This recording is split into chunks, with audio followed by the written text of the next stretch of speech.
அனைவருக்கும் வணக்கம். சட்டம் அறிவோம் நிகழ்ச்சியில் நாம் தொடர்ந்து சந்தித்து கொண்டிருக்கிறோம். இன்றைய தினம் ஒரு பிரதான சட்டப்பிரிவை சந்திக்கலாம்.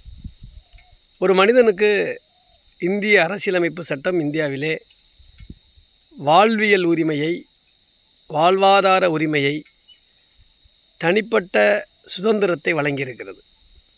அப்படி தனிப்பட்ட வாழ்வியல் சுதந்திரத்தை வழங்கியிருக்கிற பொழுது அவனுக்கான அடிப்படை மிக முக்கிய தேவையான ஒளி, காற்று, வழி, இது மூன்றும் பிரதானமானது. நீரும் பிரதானமானது தான். அறிவியல் வளர்ச்சியின் விளைவால் விளைந்த மின்சாரமும் பிரதானமானது தான். அதை தாண்டி இடம், இருப்பிடம், உடை, உணவு, மருத்துவ தேவை, கல்வி எல்லாம் அதனை ஒட்டி வளர்ந்த நெசசிட்டிஸ். ஆனால் இதையெல்லாம் தாண்டி பிரதானமாக ஒரு ஜீவராசி வாழ்வதற்கு லைட், வே, ஏர், பீஸ்ஃபுல் பொசஷன், என்விரான்மெண்ட், இது தேவை. இப்போ அமைதியான முறையில் வாழ்வதற்கு ஒளி, காற்று, சுகாதாரமான சுற்றுப்புறம் மற்றும் சென்று சேருவதற்கான பயன்பாட்டு வழி உரிமை, இது கட்டாயம் தேவை. இதைத்தான் நம்ம என்ன சொல்கிறோம்னா ரைட் ஆஃப் பாத்வே, பாதைக்கான உரிமை அப்படின்னு சொல்கிறோம். ஒரு மனிதனுக்கு சூரியன் உலகத்திற்கு பொதுவான ஒரு கோள். சூரியனிலிருந்து வரக்கூடிய ஒளி என்பது ஒவ்வொரு மனிதனுக்கும் அவன் வாழக்கூடிய குடியிருப்பு பகுதிக்கு கிடைக்கணும்.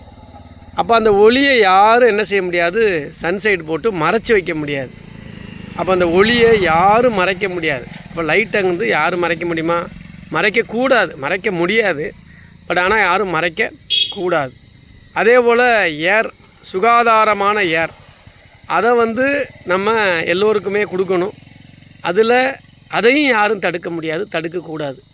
அதே போல் ஒரு பயன்பாட்டு உரிமையில் இருக்கக்கூடிய வழி, அதையும் யாரும் தடுக்க முடியாது. மாற்று வழி இருந்தால் பிரச்சனை இல்லை, வேறு வழியே இல்லை என்று சொன்னால் அந்த வழிப்பாதையை யாரும் அடைக்க முடியாது. இப்போ right of pathway, right of air, right of light அப்படிங்கிறது பர்சனல் லிபர்ட்டியில் அரசியலமைப்பு சட்டத்தினுடைய ஆர்டிகிள் 21 கீழே எப்படி நமக்கு தரப்பட்டிருக்கோ அதை போல்.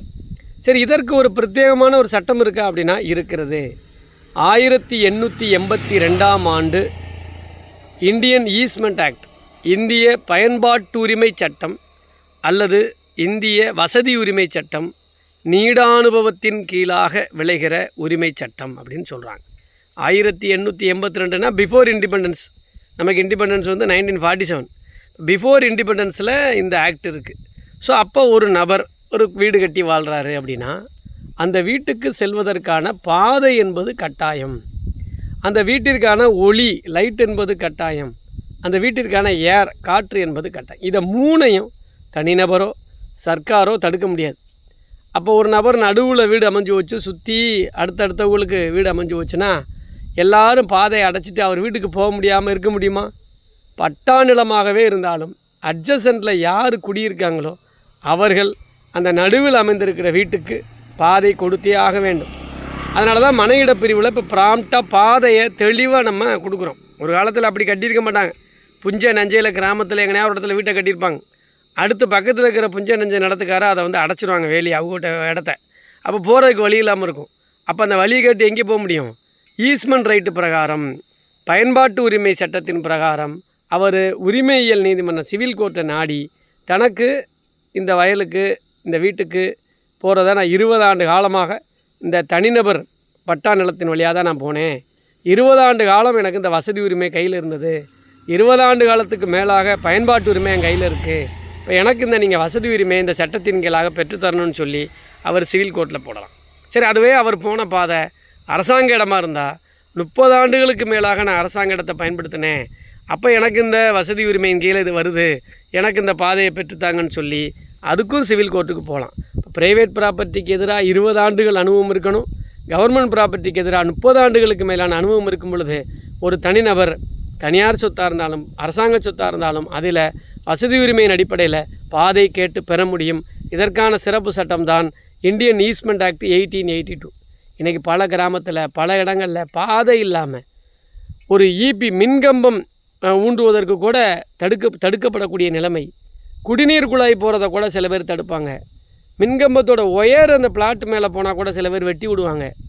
சர்வீஸ் ஒயர் வந்தால் கூட கட் பண்ணி விடுவாங்க, மரக்கிளைகள் வந்தால் கட் பண்ணி விடுவாங்க, ஆட்களுக்கு பாதையே இல்லைன்னு சொல்லி அடைச்சிருவாங்க.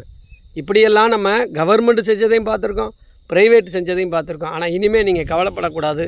இப்படி யாரேனும் பாதை உரிமை, வசதி உரிமை யாரும் நீண்ட நெடுங்காலம் பயன்படுத்தி இருந்தால் அவர்கள் சிவில் கோர்ட்டில் அந்த பாதை உரிமையை கேட்டு பெறலாம். பாதை உரிமை என்பது அடிப்படை அரசியலமைப்பு சட்டத்தில் நமக்கு கிடைச்சிருக்கிற ஒரு உரிமை, வாழ்வதற்கான அத்தியாவசிய உரிமை. ஆக அதனை நீங்கள் சிவில் கோர்ட்டில் ஈஸ்ட்மென்ட் ரைட் 1882 கீழாக 1882 இந்திய வசதி உரிமை சட்டத்தின் கீழாக மனு தாக்கல் செய்து அந்த உரிமையை கேட்டு பெறலாம். இன்னொரு சட்டப்பிரிவில் சந்திக்கலாம். நன்றி, வணக்கம்.